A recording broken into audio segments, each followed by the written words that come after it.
I mean, we got wildlife in the parking lot over here. Yeah. Well, fat, healthy. Too bad it ain't squirrel season where I tell you to get out and shoot, you know? Yeah. $10 tungsten showers in the fucking dome. Yeah, There'd be nothing left. $10 Nothing would be left of that thing. All right, let's see if we can strike one. Welcome to Michigan Dreamin' TV, and this week we bring you fishing, a backstrap recipe, and Jake brings you some turkey hunting. So stay tuned, get ready to watch.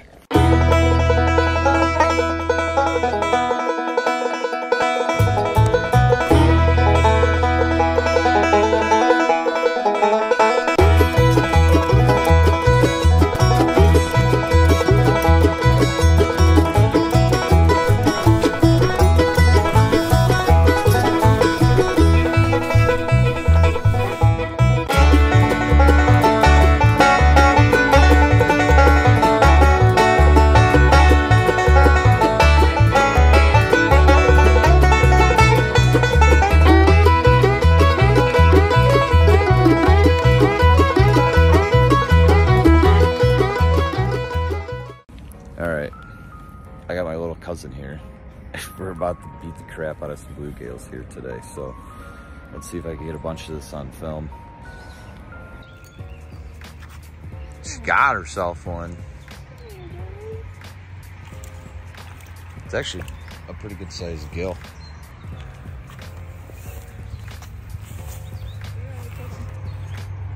Just take them off and throw them back. We're not gonna keep these fish. These ones are just for fun.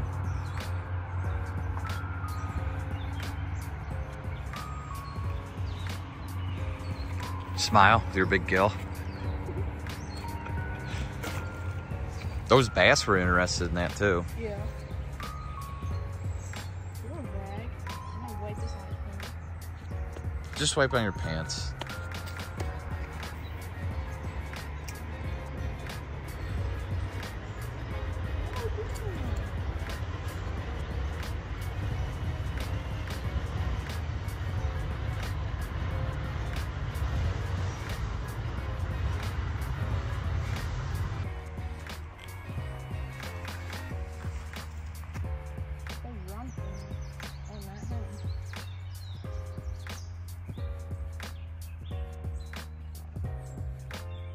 Cast another time, there's a whole pile of them right there.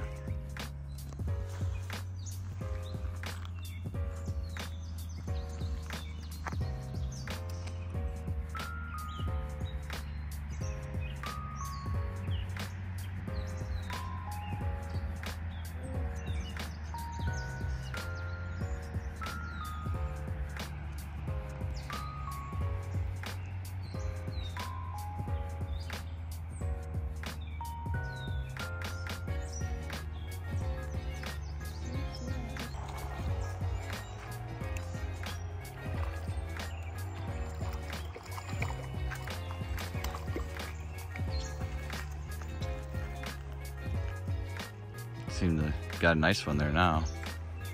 He swallowed this side. Eat the pliers. No. Except right here. Maybe.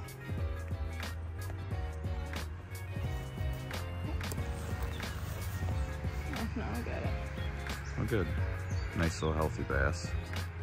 Well, later that day, we go and chase smallies, as you see. And since after the last couple of weeks of pressure on the river, fish were being kind of finicky, so I didn't really get much film of us fishing the river this day. But it was still fun. She got to experience something she never had done before.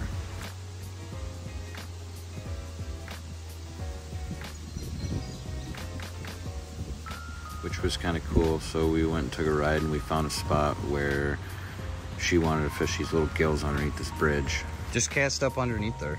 You'll see.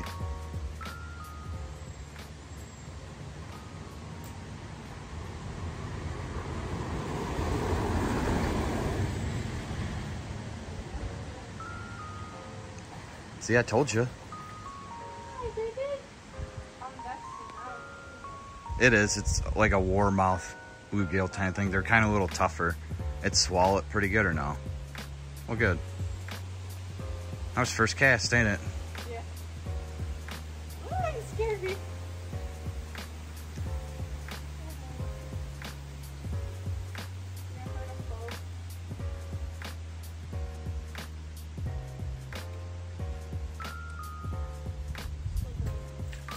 Oh yeah.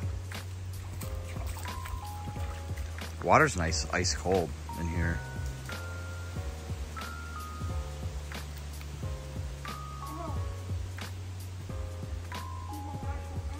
Do you need me to come help you?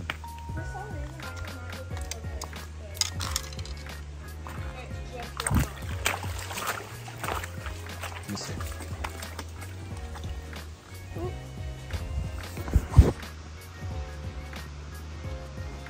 It looks like a bass. Warmouth. I've never seen one before. Same thing, kinda.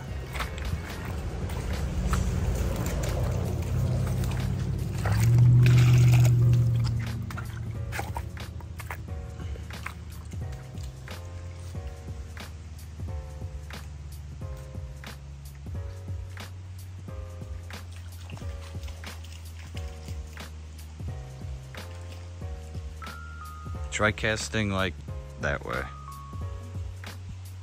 I know, but I'm saying try going that way more if you can. There you go. I did see a pretty decent bluegill there for a second. Oh, you lost him. And he stole your worm.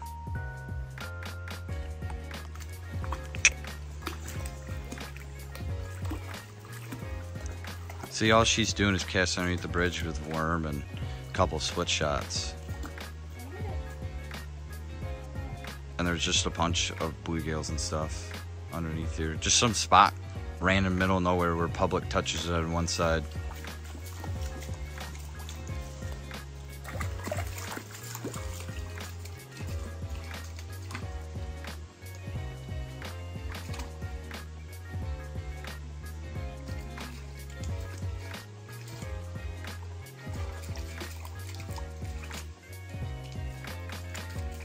There you go. You should catch something really big over there.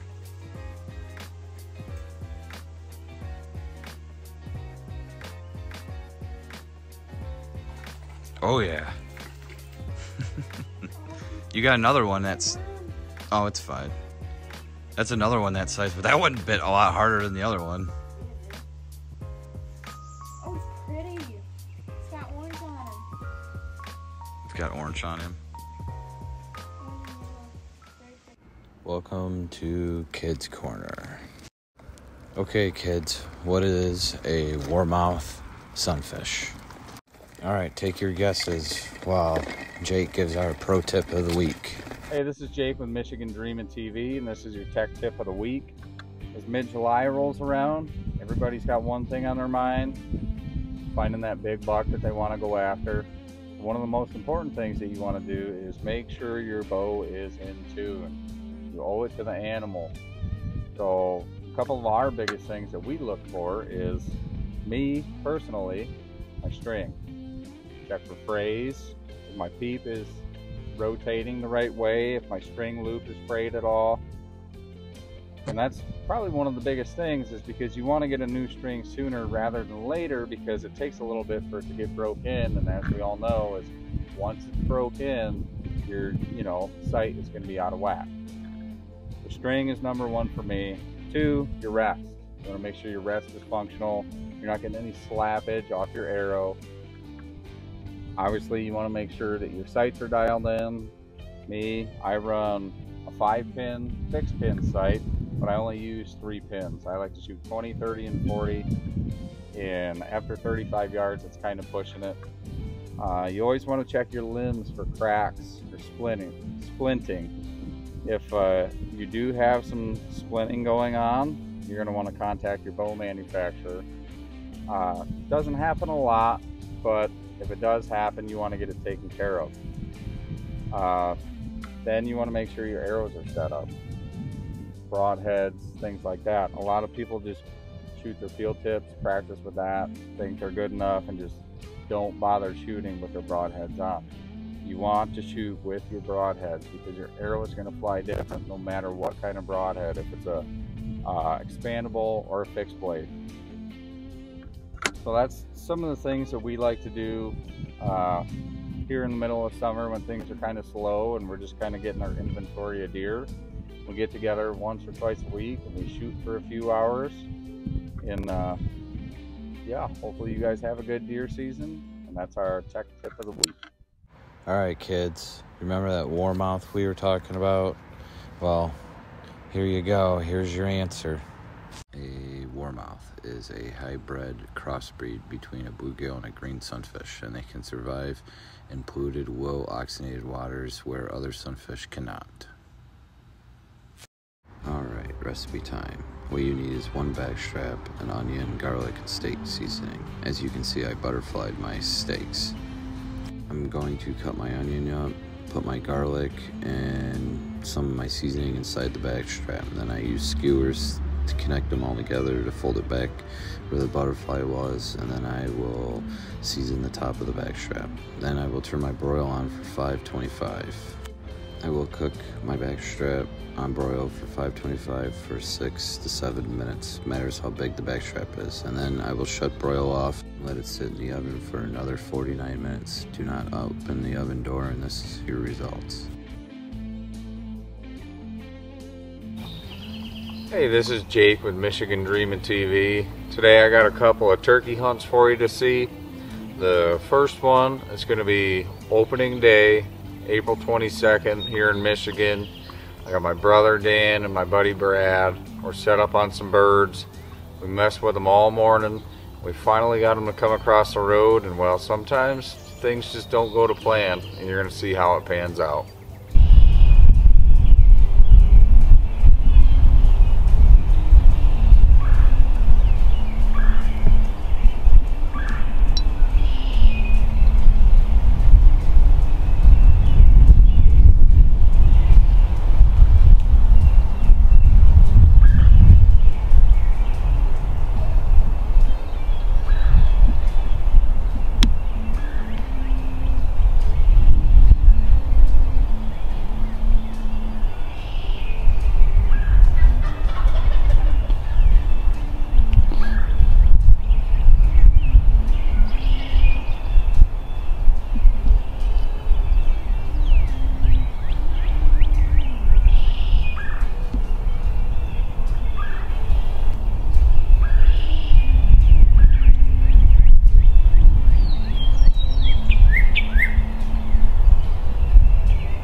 So you saw how that hunt went.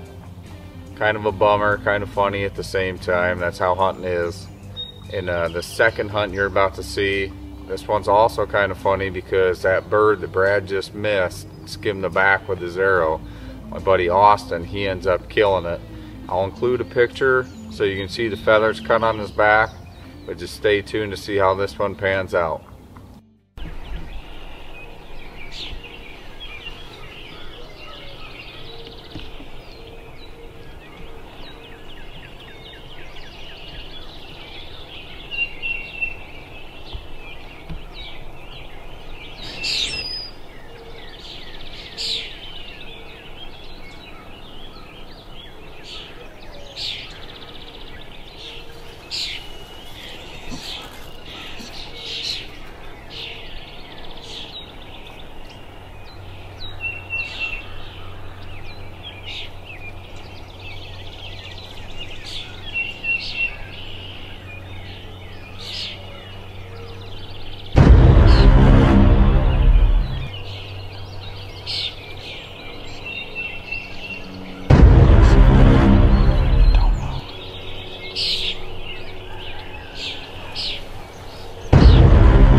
Okay, let's go.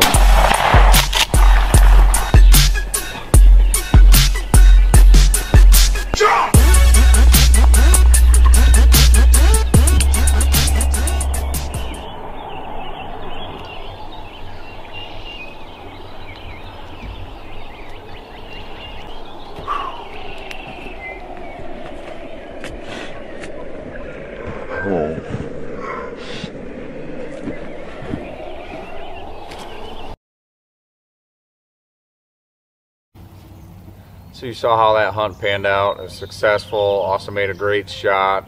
The footage wasn't the best because I was trying to film through some brush, but nonetheless he got the job done. And as you can see, that was the same bird that Brad hit opening day. That's all I got for you this week. Make sure to hit that like button, subscribe, and we'll catch you on the next one.